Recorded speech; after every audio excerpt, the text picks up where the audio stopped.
Hey everybody, welcome to another episode of Reviewing Comics with me, Alexander Turbin, your host.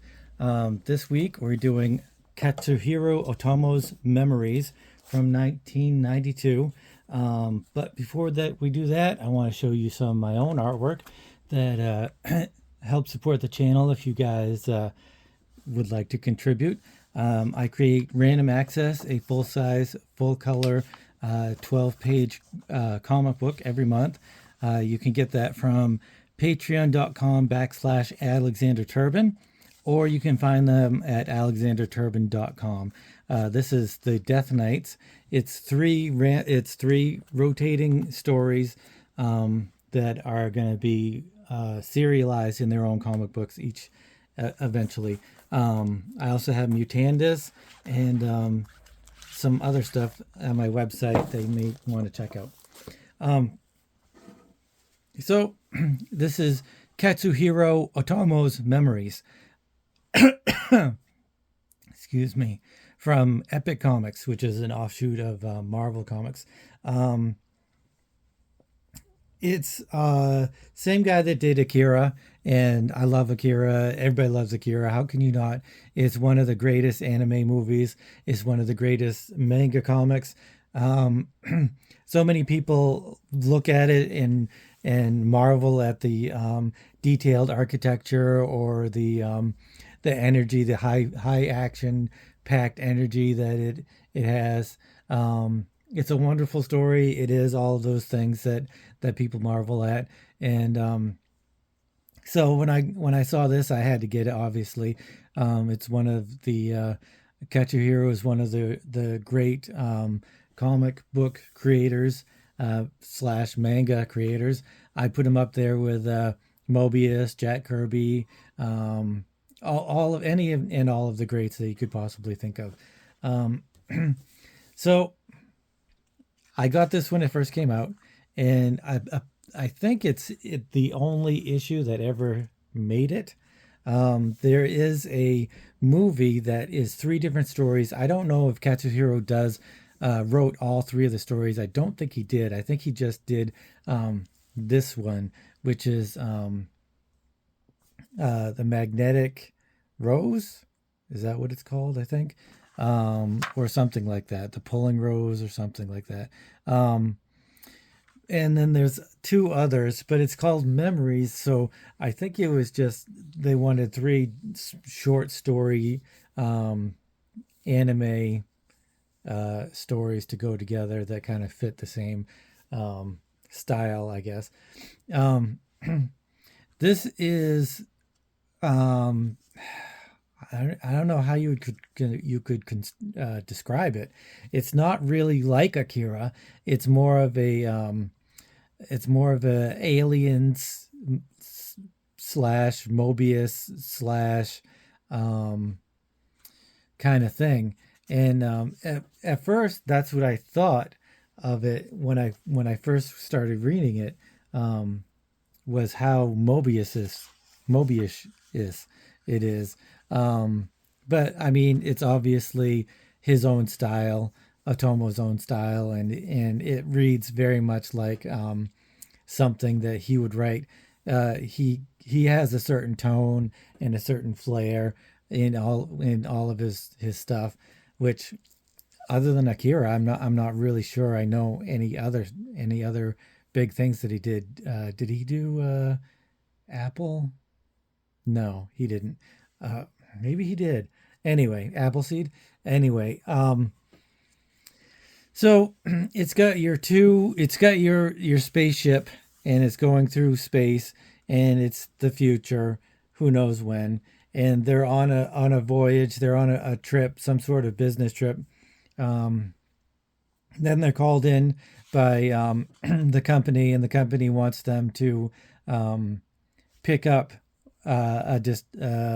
distress signal. They picked up the distress signal. Anyway, they are diverting to some area in space. This part feels very aliens-ish. I kind of think that that's what Otomo was maybe thinking of. He was probably thinking of a little bit of Aliens slash Mobius, because the Mobius just kind of goes comes through in the tone that the whole story is set. And anyway, they have these characters and they're in space and they're deciding they must be like some sort of salvage um, or freighter ship that they're bringing through. And through the whole thing, there's like little poems of a rose, and that's pretty cool. It just adds to the atmosphere.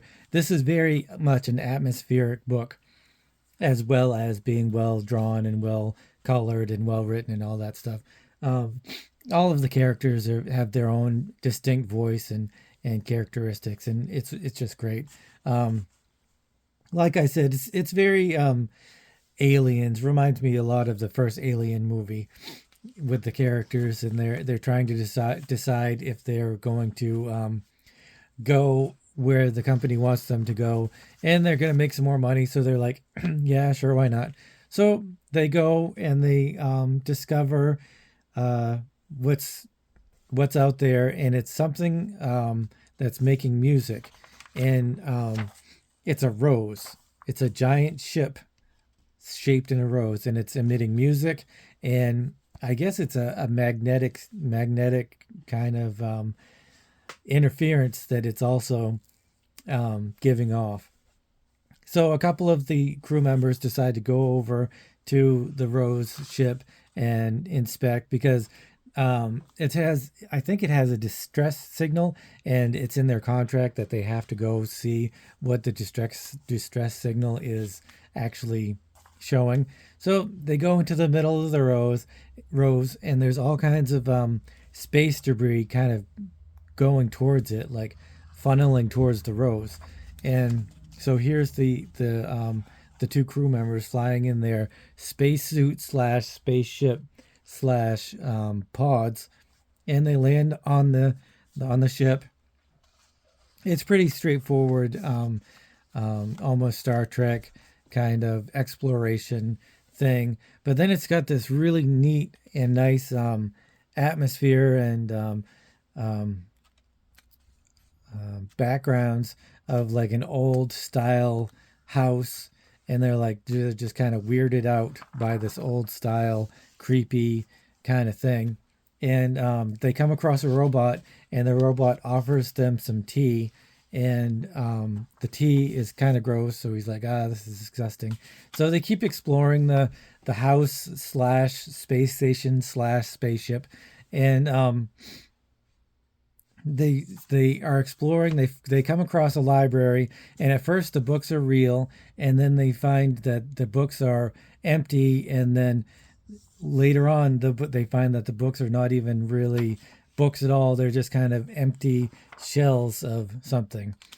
So they keep exploring, and they come across a bathtub that instead of having water coming out of it, it's some sort of black goo, which I think is what the tea was as well. So then they keep going along, and the whole time the robot that gave them the tea says that Mistress is not to be disturbed. They're not welcome to disturb her. And so another one comes along and fires at them because they're going to disturb the Mistress, and they fire back and they kill the robot. And then they make their way to the bedchamber because that's where the robot said the Mistress was, and they find that it's just a corpse. And going through her diary, they learned that she just spent whatever fortune she had to create a spaceship slash space station that would be. She had her heart broken, I guess, and she just wanted to be alone. She was an introvert, and she wanted just to be left alone. So she created this space station as a memory to her life, and she just kind of stayed there and lived her life there. So they're like, let's get the hell out of here. And the robots keep showing up and keep blasting at them, and they keep shooting at the robots. And so they're running away from the space station. They fly. They get into their cool little pods, which are kind of look a little bit like the Guardians of the Galaxy's pods that they have in Nowhere. But they get to their big ship, and then they realize that the Rose, the space debris isn't headed towards the rose; it's being pulled towards the rose by the rose, using the its magnetic pull. And the robots are actually building things that the woman had wanted to build, and it was like a memoriam to her life. And so it was going to just keep building and building and building the rose, and anything that came around close to it was going to be sucked into the rose, and that's what happens to them. They just get sucked into the rose, and that's the end of the story. So it's a little story. It's a short story. Um, it's got some great atmosphere. It's got some great writing, great, great art. Just like I said, like Akira, it's not quite as detailed. It doesn't have those great skyscraper backgrounds and stuff like that. But it's got a cool ship. It's got cool character designs, and Otomo, he just knows exactly what he's doing. I mean, he's got these people upside down on the ship because of the gravity. He's got great manga line work, like he always does, and great textures. That's one of the awesome things about Otomo is his great texture. Um, one of these times, I'm going to go through and write down some of the things that make comic book art, art in general, but comic book art specifically, good or not. And I think texture is one of the things that is you can really use to make your artwork better and enhance whatever it is that you're doing. So, yeah, the story is great, the artwork is great, and I can't think of any kind of flaw other than I wish there was more of it. I wish there was maybe this was a big volume and there were all kinds of different stories. I'm when I first started reading this, I was very much reminded of Akira Kurosawa's Dreams, where it was a movie of his short stories, short ideas that were just random short stories, and they were really great. And I was very much reminded of that when I started reading this. But it like I said, it transforms as you're reading it from a kind of a Mobius in space inkle kind of thing into an alien spaceship kind of thing. It's like a horror story in that the robots are and the rose is killing them. So it's got a lot of different facets to it, which I think, as does Akira and all of Otomo's others work. Um, so yeah, it's a great book by a great creator, and I highly recommend it. I would say I give it a 10 out of 10. And thanks for watching. And if you enjoy this kind of content and comic book reviews, consider subscribing and hitting the notification bell, and also letting me know what you guys think about these comics. Is there anybody out there that doesn't love Akira and Otomo's work? Because I would really like to hear why.